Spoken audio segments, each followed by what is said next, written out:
बिस्मिल्लाहिर्रहमानिर्रहीम। अस्सलाम वालेकुम नादरीन, आप यूट्यूब चैनल देख रहे हैं। मैं इमरान खान हूँ। आज का दिन एक और बड़ा अहम दिन है। ये आज का दिन है कि एक साल पहले हुकूमत बनी थी पीडीएम की। जो कुछ उन्होंने पाकिस्तान के साथ किया है उसका वाइट पेपर जारी कर दिया गया है पाकिस्तान तहरीक इंसाफ की जानिब से।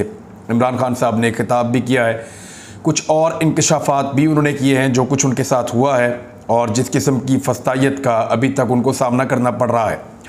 इस एक साल के अंदर ज़िद और अना के हाथों मजबूर कुछ लोगों ने अपने ज़ाती मफादात के लिए जनरल बाजवा का नाम उनमें सर फहरिस्त आता है, क्योंकि इमरान खान साहब ये कहते हैं और जनरल बाजवा खुद तस्लीम कर रहे हैं कि वो पॉलिटिकल रोल्स प्ले करते थे, वो मीडिया के ऊपर भी दबाव डालते थे, चीज़ों की हैंडलिंग करते थे।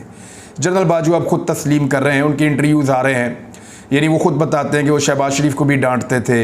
वो खुद बता रहे हैं कि इमरान खान साहब उनकी बात नहीं सुनते थे।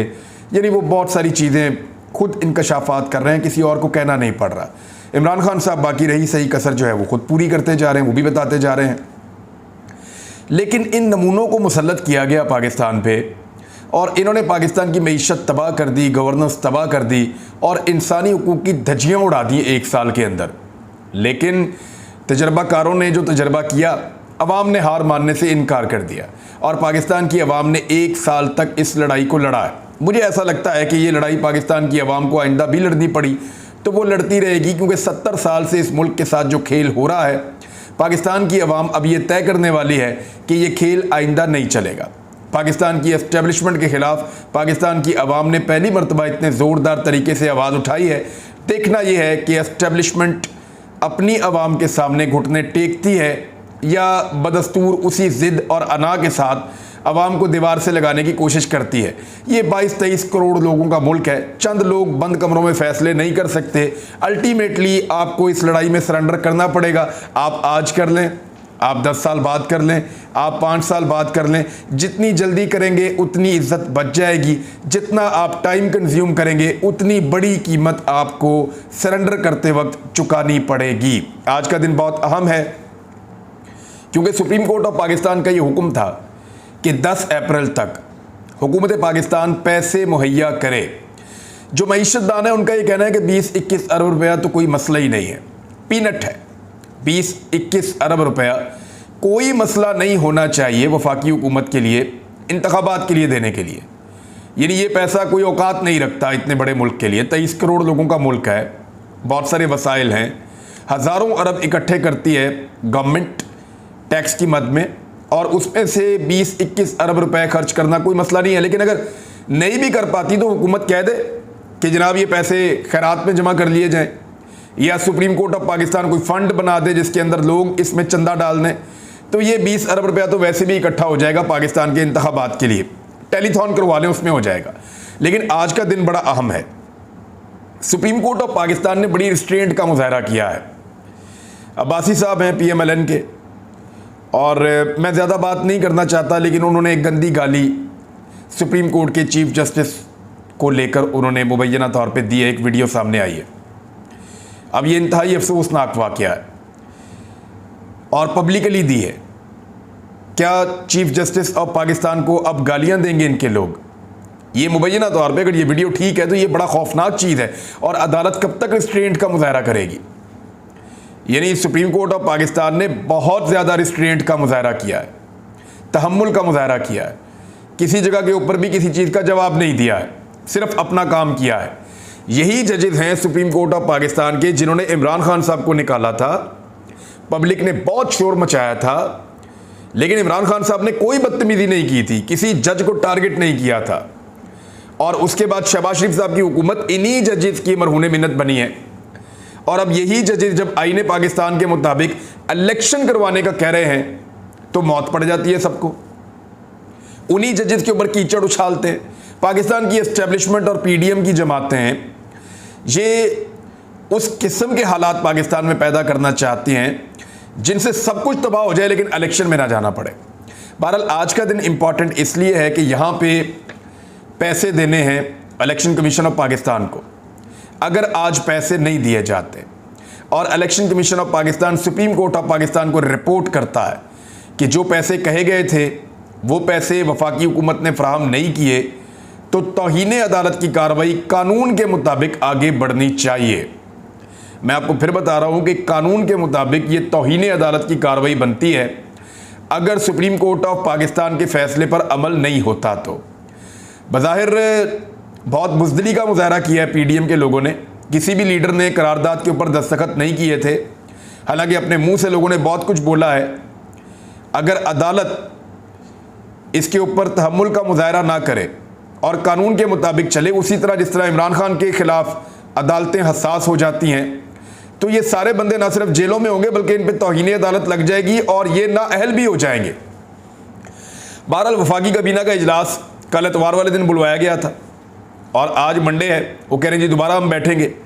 वफाकी काबीना का इंतखाबात के लिए फ़ंड देने का मामला पार्लियामेंट में ले जाने का फैसला भी मुबैना तौर पर सामने आया है और ये खबर एक्सप्रेस न्यूज़ ने दी है।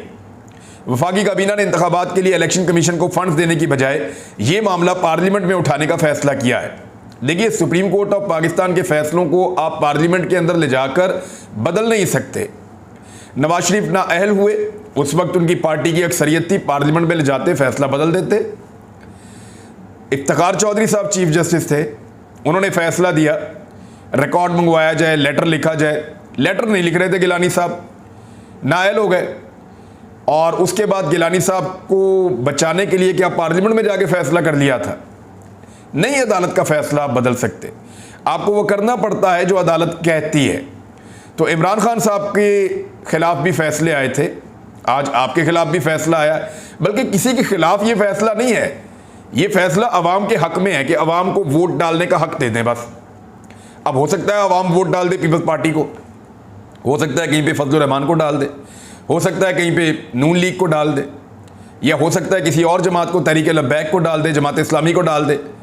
लेकिन सारे ये जानते हैं कि उनको वोट थोड़े पड़ने वाले हैं, ज़्यादा वोट पड़ने वाले हैं पाकिस्तान तहरीक इंसाफ को। तो पाकिस्तान तहरीक इंसाफ को क्योंकि ज़्यादा वोट पड़ते हैं, इसलिए बाकी सारे लोग इलेक्शन में अब जाना नहीं चाहते। अब ये पार्लियामेंट के अंदर लेकर जाएंगे, इस मामले को मज़ीद मुतनाज़ करना चाहते हैं। लेकिन याद रखिएगा कि इसके आगे फिर तौहीन अदालत है। अदालत ने बहुत रिस्ट्रेंट का मुजाहरा किया है, लेकिन क्या वो अपने हुक्म की उदूली पर उसी तरह तहम्मुल का मुजाहरा करेंगे जिस तरह जजेस की ज़ातियात के ऊपर कीचड़ उछाला जा रहा है, उसके ऊपर वो तहम्मुल का मुजाहरा कर रहे हैं। ये अब अदालत का मामला है। अदालत कमज़ोर से कमज़ोर फैसला भी दे सुप्रीम कोर्ट ऑफ पाकिस्तान, तो उसके ऊपर अमल ज़रूर होता है और होना चाहिए। अब ये शुरा ने फैसला कर लिया काबीना के कि इलेक्शन कमीशन को फंड देने का मामला पार्लियामेंट में ले जाने का फैसला हुआ है और तय किया गया है कि इस मामले पर पार्लियामेंट से राय ली जाएगी। ये पहले भी ली जा सकती थी, फैसला आए हुए चंद दिन गुजर गए हैं, लेकिन अब दोबारा इस मामले को पार्लियामेंट में ले जाया जा रहा है। एक्चुअली कोशिश ये हो रही है कि पार्लियामान का टकराव करवाया जाए सुप्रीम कोर्ट ऑफ पाकिस्तान से। जो इत्तेहादी जमातें हैं वो इस बात को समझें, लेकिन अभी समझ नहीं आएगी क्योंकि इत्तेहादियों को एस्टेब्लिशमेंट ने इकट्ठा करके एक गुलदस्ते की शक्ल में, पीडीएम जैसे गुलदस्ते की शक्ल में इकट्ठा करके शहबाज शरीफ के हवाले किया हुआ है, नवाज शरीफ के हवाले किया हुआ है। तो नवाज शरीफ साहब उनको अपनी मर्जी से इस्तेमाल कर रहे हैं, लगाम नवाज शरीफ साहब के हाथ में दी हुई है, तो वो अपनी मर्जी से गेम कर रहे हैं। फजलुर रहमान का नवाज शरीफ का और आसिफ अली जरदारी का राब्ता भी हुआ है और वो कुछ सुप्रीम कोर्ट के इख्तियारात को मजीद कम करना चाहते हैं, बल्कि आने वाले जजेस की तैनातियां जो हैं वो पार्लियामेंट के जरिए करना चाहते हैं। यानी किसी इदारे को इन्होंने आज़ाद रहने नहीं देना, इन्होंने नैब का बेड़ा गर्क कर दिया और नैब के दांत तोड़ दिए, उसको पूरी तरह अपने कंट्रोल में ले लिया। एफआईए पहले ही इनके कंट्रोल में थी और अब ये अदालत को भी अपने कंट्रोल में लेना चाहते हैं। तो हर इदारे को ये इस तरीके से बांधना चाहते हैं कि वो इन लोगों के कंट्रोल के अंदर रहे, इनके कंट्रोल से बाहर ना जा सके। जनरल बाजवा अपनी एक्सटेंशन के लिए शहबाज शरीफ को हुकूमत में लाए थे, इमरान खान साहब ने बताया। एक और बात भी कही, उन्होंने कहा मेरे जो मुलाजमों को उठाया गया था ना, उसमें एक इमरान खान साहब ने बड़ी ख़तरनाक बात बताई है। अभी जब उनके मुलाजमीन को गिरफ़्तार किया गया थोड़ा अर्सा पहले, तो इमरान खान साहब ने कहा कि मेरे खानसामे से ये पूछते रहे हैं, नामालूम अफराद ने उस पर तशद्दुद किया और उससे पूछा कि इमरान खान के घर में जो खिड़कियाँ शीशे हैं क्या वो सिर्फ बुलेट प्रूफ है या बम प्रूफ भी हैं। इमरान खान का कौम से खिताब में ये इंकशाफ एक और सामने आया है। बहरहाल इमरान खान साहब ने कहा कि मेरे खिलाफ साजिश डायरेक्ट अमेरिका से नहीं हुई थी, इधर शहबाज शरीफ को लाने के लिए की गई है। सारी साजिश बाजवा ने एक्सटेंशन के लिए की है। ये इमरान खान साहब पहले भी कह चुके हैं कि general Bajwa was the main person, वो अपनी एक्सटेंशन चाहते थे। उन्हें लगा कि इमरान खान एक्सटेंशन नहीं देगा, आखिरी वक्त के ऊपर कोई मामला बदल जाएगा, तो उन्होंने शहबाज शरीफ साहब को चूज़ किया कि वो उनको एक्सटेंशन लेकर देंगे, और इसलिए उन्होंने लॉबिंग शुरू करवाई अमेरिका में हुसैन हक्कानी के ज़रिए से। इमरान खान साहब ने इसका भी जिक्र किया, और फिर अमेरिका से एक लेटर आया, उनको कन्विंस किया गया कि इमरान खान बहुत बुरा आदमी है, उसको निकालें, आपके मफादात को चोट लग रही है। तो अमेरिका से एक लेटर आया, और उस लेटर की बुनियाद बनाकर फिर सारे के सारे इदारों को, एस्टेब्लिशमेंट को, जिस तरीके से उन्होंने वो करना था, रजीम चेंज ऑपरेशन मुकम्मल किया गया। हुसैन हक्कानी को मेरे खिलाफ हायर किया गया, इमरान खान साहब ने कहा था। उन्होंने कहा कि आज से 1 साल पहले निकला था मैं डायरी लेकर, वही सारी बात उन्होंने दोबारा याद दिलाई। इमरान खान साहब ने इस साजिश के बारे में आज बहुत कुछ बताया, बल्कि वो ये कह रहे थे कि जनरल बाजवा ने किस तरीके से ये किया। मैं बड़ा हैरान हुआ था, मुझे लगा कि हम एक पेज पर हैं। मिडल ईस्ट के एक सरबराह ने मुझे 1 साल पहले ये बता दिया था कि जनरल बाजवा आपके खिलाफ साजिश कर रहा है। उस वक्त लेकिन कोविड था, और उस वक्त जनरल बाजवा ने ये नहीं किया, लेकिन कोरोना वायरस के फ़ौरन बाद इमरान खान साहब को निकालने की कोशिशें शुरू हो गई। आपको याद होगा बहुत सारे ऐसे जर्नलिस्ट थे जो बार बार मुलाकातें करके आते थे, और वो ये कहते थे कि इमरान खान की हुकूमत बस जाने वाली है, इमरान खान को 2019 में निकाल दिया जाएगा, 2020 में निकाल दिया जाएगा, फिर कोरोना आ गया, फिर रुक गया सारा मामला, फिर ये कहा गया कि 2021 में निकाल दिया जाएगा, दिसंबर तक का टाइम देते रहे सियासतदान। तो सियासतदानों को भी पूरा यकीन था, और कैसे यकीन था, ऐसा लगता है कि उन्हें यकीन दिलाया जा रहा था। बहरहाल इमरान खान साहब ने कहा कि मैं तो समझता था कि पाक फौज और हुकूमत एक पेज के ऊपर है, यानी जो क़यादत है जनरल बाजवा एक पेज के ऊपर है। जब मैंने जायज़ा लिया तो फिर पता चला कि किस तरह साजिश हुई है। एक किरदार जो मास्टरमाइंड था, इसकी आहिस्ता आहिस्ता समझ आई। ये मेरी जगह शहबाज शरीफ को लाना चाहता था। बाजवा की डील हो चुकी थी, शहबाज शरीफ को केसेस में सज़ा होने वाली थी, और शहबाज शरीफ एक कमज़ोर आदमी था, लाजमी बात है कि जो भी आप उससे करवाएंगे वो कर लेगा। इमरान खान ने कहा कि आज हमने वाइट पेपर जारी किया है। वाइट पेपर दिखाने का मकसद 1 साल में होने वाली तबाही बयान करना है। इस वाइट पेपर के ऊपर एक अलग से वीलॉग करेंगे, मैं आपको तफसीलात बताऊंगा कि 1 साल में इन्होंने किया क्या कुछ है पाकिस्तान के अंदर, और कहां पाकिस्तान को पहुंचा दिया है। इमरान खान ने कहा 2018 में जहां से हुकूमत मैंने संभाली थी तो $20 अरब का खसारा था, हमें 2 साल कोरोना से निपटने में लग गए।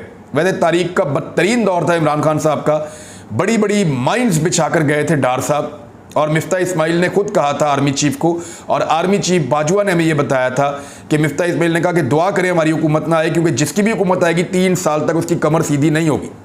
फिर हुकूमत इमरान खान साहब की आई, उन्होंने 3 साल में कमर अपनी भी सीधी की और मुल्क की मईशत को भी ठीक किया, और जैसे ही उन्होंने ठीक किया वैसे ही रजीम चेंज ऑपरेशन करके शहबाज शरीफ को हुकूमत दी गई ताकि दोबारा तबाही कर दी जाए, और शहबाज शरीफ ने तबाही करने के अंदर दोबारा किसी किस्म की कोई कसर नहीं छोड़ी। इमरान खान ने कहा कि हम टेररिज्म से टूरिज्म पर आ गए थे, अब हालात दोबारा ख़राब हो गए हैं। शुक्र है इनको उस वक्त हुकूमत नहीं मिली, वरना आज मुल्क मुकम्मल तौर पर तबाह हो चुका होता। इन्होंने आते ही पहले नैब को, फिर FIU को तबाह किया, और अब ये अदालत को भी करने वाले हैं। मैं आपको बताता हूँ ये क्या करने वाले हैं। इमरान खान साहब ने कहा कि मीडिया हमारे दौर में आज़ाद था। वैसे मीडिया के ऊपर जितने भी अटैक इमरान खान साहब के दौर में हुए, ज़्यादातर एस्टेब्लिशमेंट ने किए हैं। ये वो मीडिया वाले बेचारे पहले खुद भी कहते थे, लेकिन अब PDM के डर से वो लोग ये कहते नहीं हैं। ना हमद मीर कहता है, ना बाकी लोग कहते हैं। पहले अपने मुंह से कहते थे कि हमें एस्टेब्लिशमेंट मारती है, इमरान खान नहीं मारता। अब वो इमरान खान पर डालते हैं बेचारे अपनी जान छुड़ाने के लिए। तहरीक इंसाफ के बारे में ये कहा गया कि वो इंतशार फैलाती है। जो पार्टी इलेक्शन चाहती है वो इंतशार क्यों फैलाना चाहेगी? ये बड़ा अहम सवाल है जो इमरान खान साहब ने किया है। फिर उन्होंने कहा कि मेरे ऊपर 144 मुकदमात बन चुके हैं। डर्टी हैरी और साइकोपैथ कहने पर गद्दारी का मुकदमा दर्ज कर दिया गया। दुनिया पाकिस्तान का मजाक उड़ा रही है कि एक साबिक वज़ीर आज़म पर 144 मुकदमात दर्ज किए गए हैं। दुनिया में इमेज जा रहा है कि पाकिस्तान एक बनाना रिपब्लिक है। हमारे दौर में तेल सस्ता था, आलमी मंडी में महंगा था, वो सारी चीज़ें जो आप पहले भी जानते हैं इमरान खान साहब ने वो बताई। और मुशर्रफ के मार्शल्लाह दौर में भी कभी ऐसा जुल्म नहीं देखा जो इस हुकूमत ने फस्तायत की है पाकिस्तान के अंदर। ये सब कुछ इमरान खान साहब ने एक बड़े डिटेल खिताब के अंदर अपने लोगों के साथ बताया। महंगाई के बारे में उन्होंने बात की, इकॉनमी के बारे में उन्होंने बात की, जो कर्जे हैं उनके बारे में इमरान खान साहब ने बात की, निगरान हुकूमत के बारे में बात की कि 3100 कारकुनों को निगरान हुकूमत ने आगे पकड़ लिया। ऐसा कभी पाकिस्तान की तारीख में नहीं हुआ। फिर इमरान खान साहब ने कहा कि फातिमा जिन्ना के इलेक्शन में भी ऐसे ही हरबे इस्तेमाल किए गए थे। मुजीबुर रहमान मोहतरमा फातिमा जिन्ना के साथ गए थे। बंगाली इसीलिए अलहदा हो गए कि यहाँ तो जमहूरियत ही नहीं है। मुजीबुर रहमान के मैंडेट को तस्लीम नहीं किया गया, इसीलिए सकूत ढाका हुआ। मैंने वकला से मशवरे के बाद असम्बलियां तोड़ी थी। हमारी हुकूमत को सो मोटो के जरिए ही तोड़ा गया था। पहले सो मोटो ठीक था, आज सो मोटो गलत है। ये बात हम आपको कई दफ़ा बता चुके हैं और एग्जैक्टली इमरान खान साहब वही शिकवा कर रहे हैं। अब अदालती फैसले पर दोबारा से पार्लियामेंट का, मैंने आपको पहले बताया कि काबीना का इजलास होगा, पार्लियामेंट के अंदर लेकर जाएंगे इस मामले को, इस किस्म के फैसले कर रहे हैं। लेकिन अगर आज इन्होंने पैसे ना दिए तो कानून और आइन और इंसाफ तो ये कहता है कि अदालत इनको बुलाकर पूछे कि तुमने पैसे क्यों नहीं दिए और इनके ऊपर फिर कानूनी कार्रवाई का आगाज किया जाए। दूसरी जानिब नवाज शरीफ, आसिफ अली जरदारी और मौलाना फजल रहमान के दरमियान एक टेलीफोनिक राब्ता हुआ है और इसको रिपोर्ट किया गया है मीडिया के ऊपर भी। इस राब्ते के अंदर कुछ बड़ी अहम चीज़ें हुई हैं। इसमें आला अदलिया में जजेस की तकर्री पर मुशावरत की गई है और ये तजवीज़ पेश की गई है कि पार्लिमानी कमेटी के ज़रिए आला अदलिया में जजेस की तकर्री होनी चाहिए। यानी अब जो MNAs हैं उनकी एक कमेटी बनाई जाए और वो फैसला करेंगे कि किसको सुप्रीम कोर्ट ऑफ पाकिस्तान का जज बनाना है, अदालत का जज बनाना है और किसको नहीं बनाना। इसका पहले एक पूरा तरीक़ाकार वज़ा है और बड़ा वाज़ेह एक तरीक़ाकार है। उस तरीक़ाकार से गुजर कर एक जज आता है जिसके ऊपर फिर आप उंगली उठाना मुश्किल हो जाता है आपके लिए। लेकिन यहाँ पे आप ये देखें कि ये सब कुछ अपने कंट्रोल में रखना चाहते हैं कि हमारे MNAs जीत कर आ जाएं, वो फैसला करें कि अदालत के अंदर जज कौन होगा। यानी अपने जज लगाने की जो ख्वाहिश है नवाज शरीफ साहब की, वो उनके दिल के अंदर मचल रही है। नवाज शरीफ, आसिफ अली जरदारी और मौलाना फजल रहमान साहब हर चीज़ को पाकिस्तान में कंट्रोल करना चाहते हैं। अपना जज, अपना जर्नैल, अपना सहाफ़ी, अपनी हुकूमत, अपना निज़ाम, अपने इदारे, हर चीज़ को डिक्टेटरशिप की तरह करना चाहते हैं नवाज शरीफ साहब और उनके हवारी। तीनों रहनुमाओं ने जुडिशल कमीशन से मुताल्लिक आइन और कानून में तरमीम पर भी बातचीत की है कि आइंदा कोई जुडिशल कमीशन ना बने।